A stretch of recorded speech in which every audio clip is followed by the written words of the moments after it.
Of the 51,000 media articles about COVID-19 published in the first month of lockdown, only 2.1% mentioned the word animal. This was surprising because the scientific community had been predicting a pandemic like COVID-19 for years due to the intensification of animal farming.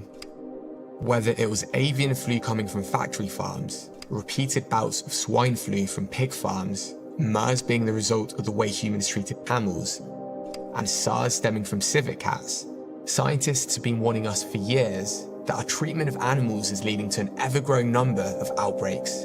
In this age of emerging plagues, we now have billions of feathered and curly-tailed test tubes for viruses to incubate and mutate within, billions more spins at pandemic roulette. Along with human culpability, though, comes hope. If changes in human behavior can cause new plagues, well then changes in human behavior may prevent them in the future. As more and more people spoke out about plant-based diets, this is fueled by increased awareness around the animal agriculture industry, with factory farming being pinpointed as the single most risky behaviour for pandemics. It's not a coincidence that we talk about avian influenza and swine influenza. Those are the two species that are farmed intensively the most around the world. Thousands and thousands of animals packed in together, and that's a very good environment for a new virus to emerge from a mutation. You know, if you look right here at home, we are doing the same kind of practices that could cause global health disasters. Most of the viruses that are on the CDC's watch list of viruses of special concern, most of them evolved on poultry farms. Are these practices and are these rituals and these habits that we have as a species, are they really worth it? You know, is it really worth risking our entire future and our children's future because of a steak or a chicken breast? The leading candidate, according to the CDC, of the next pandemic after COVID is a bird flu virus by the name of H7N9, which is 100 times deadlier than COVID-19. I think the long-lasting lesson of 2020 has to be that we have a responsibility to act and change now. We'll look back at 2020 and think that this was a dress rehearsal for much worse things to come. If the climate crisis gets worse, for example, the risk of pandemics are going to continue to grow. We may look back and think that 2020 was just a warning and we should have taken it more seriously. Yeah, we know that the root of this is from animals. I mean, you look at the swine flu, the bird flu, you know, all these pandemics, 3 out of 4, I believe it is.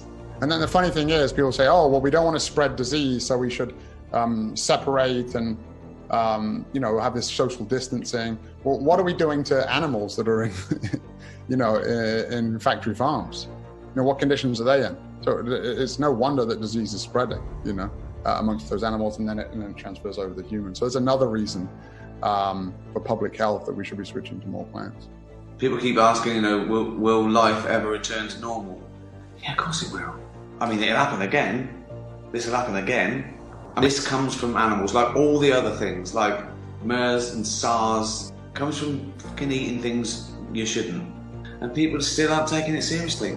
If we continue to farm animals the way we're doing, if we continue with the wet markets, if we continue with factory farming, we are going to destroy this world and destroy ourselves. At what point do we say enough is enough? Because each month we see these viruses one step away from disaster. If an infectious disease from one of these factory farms or meat markets turns into a pandemic once every 5, 10 or 20 years, at what point do we reconsider this industry? Can we afford the cost of a pandemic like this again?